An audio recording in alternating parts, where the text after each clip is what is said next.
Փոփոխություններ են կատարվել նույնականացման քարտերի և էլեկտրոնային տվյալներ պարունակող կենսաչափական անձնագրերի համակարգում։ Մեր անդրադարձը ոստիկանության անձնագրային և վիզաների վարչությունից։ 2012 թվականի հունիսի 1-ից ներդրված նույնականացման քարտերի և Հայաստանի Հանրապետության քաղաքացու անձնագրերի մասին Հայաստանի Հանրապետության օրենքներով ուժի մեջ մտան նոր փաստաթղթեր։ Դրանով ներդրվեց նույնականացման քարտերի և էլեկտրոնային տվյալներ պարունակող կենսաչափական անձնագրերի համակարգը։ Հաշվի առնելով այն հանգամանքը, որ նշված փաստաթղթային համակարգը արդյունավետորեն ներդրվել է, հետևաբար ոստիկանության կողմից նախատեսվեց նոր օրենքների նախագծեր, համաձայն որի 2014 թվականի հունվարի 1-ից նախատեսվում է այլևս հին անձնագրեր չտրամադրել։ Մինչև այժմ հին անձնագրերը շրջանառության մեջ էին և անձինք կարող են ստանալ ինչպես հին անձնագրեր, այնպես էլ նույնականացման քարտեր և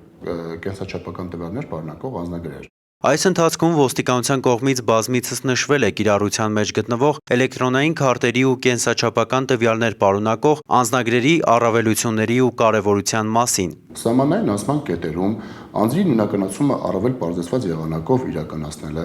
նշված փաստաթղթերի կեղծման հավանականությունը նվազագույնի հասցնելը։ Նախ նշենք, որ նույնականացման քարտը պլաստիկ է և ի տարբերություն ներկայումս կիրառվող անձնագրերի ավելի դիմացկուն է ու երկար է օգտագործվում։ Ինտենսիվ օգտագործման դեպքում հին անձնագրերն ավելի շուտ են շարքից դուրս գալիս ու քայքայվում։ Քաղաքացին ստիպված է լինում անձը հաստատող փաստաթղթի վավերականության ժամկետը դեռ չլրացած մի քանի անգամ լրացուցիչ գումար ու ժամանակ ծախսել և փոխել անձնագիրը։ Հանրային ծառայությունների մատուցման բնագավառում երբեմն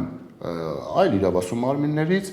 անձանցից պահանջում է հանրային ծառայությունների համարանիշ։ Այսուհետ, ովքեր ունենալու են նույնականացման քարտ, հանրային ծառայությունների համարանիշը ամրագրվելու է նույնականացման քարտում և անձը ստիպված չի լինում լրացուցիչ ժամանակ ծախսել և ներկայանալ անձնագրային ծառայություն։ Հաճախակի էին դեպքերը, երբ անձը փաստաթղթավորվելիս ներկայացնում էր հին լուսանկար և պահանջում դրանով անձնագրավորել իրեն։ Արդյունքում առաջանում էր լրացուցիչ փորձաքննություն անցկացնելու կարիք անձի նույնականությունը պարզելու և հետո նոր անձնագիր տրամադրելու համար, ինչը որոշակի ժամանակ էր պահանջում։ Ներկայումս, ի տարբերություն հին անձնագրերի, անձը նույնականացման քարտ ստանալու դիմում տալիս լուսանկար չի ներկայացնելու, այլ լուսանկարվելու է տեղում, այստեղ ևս խուսափելով լրացուցիչ ծախսերից և ժամանակի կորստից։ Էլեկտրոնային բնագավառի ներկայիս օրըստօրե զարգացմանը զուգընթաց անհրաժեշտություն է առաջանում փաստաթղթում ներառել նաև անձի վերաբերյալ այլ տեղեկություններ, նույնականացման քարտերում ներառված տեղեկությունները, որոնք հնարավորություն կտան քաղաքացու և վարչական կամ այլ իրավասու մարմնի միջև հարաբերությունները հասցնել նվազագույնի։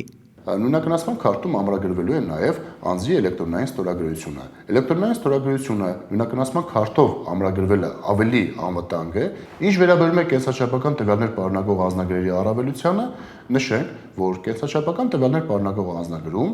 օտարերկրյա պետության վավերականության մասին նշում չի կատարվում։ Այսինքն, այն դեպքում, երբ անձը ցանկանում է ճամփորդել, լրացուցիչ ծախսեր չի կատարում և չի ներկայանում անձնագրային ծառայություն, որպեսզի անձնագրում կատարվի օտարերկրյա պետության վավերականության մասին նշում։ Պետք է նշենք նաև, որ ամբողջ ծավալով նշված փաստաթղթային համակարգին անցում կատարելու դեպքում, եթե քաղաքացու հին անձնագրի վավերականության ժամկետը դեռ չի ավարտվել, ապա այն մնում է վավեր, այսինքն անձը կարող է դրանով նաև ճամփորդել։ Բացի այդ, նույնականացման քարտ ստանալու դեպքում անձն իր ցանկությամբ կարող է պահպանել նաև հին անձնագիրն ու դրանով ճամփորդել։ Անհրաժեշտ է նշել նաև, որ օրենքների նախագծով նախատեսվում է 5 տարյա վավերականության ժամկետը փոխարինել 10 տարյա վավերականության ժամկետով։ Այսինքն կենսաչափական տվյալներ պարունակող անձնագրի համար նախատեսվելու է վավերականության 10 տարյա օրենքով սահմանված ժամկետ։ Հաշվի առնելով այն հանգամանքը, որ մինչև 16 տարեկան երեխաների համար նախատեսված է վավերականության 3 տարյա ժամկետ, հետևաբար տվյալ պարագայում օրենքով նախատեսվում է դրույթ, որ նշված երեխաների համար կենսաչափական տվյալներ պարունակող անձնագիր ստանալը լինի կամավոր։ 16 տարին լրացած նախազորակցային տարիքի առական սեռի քաղաքացիներին անձնագիրը տրամադրվելու է մինչև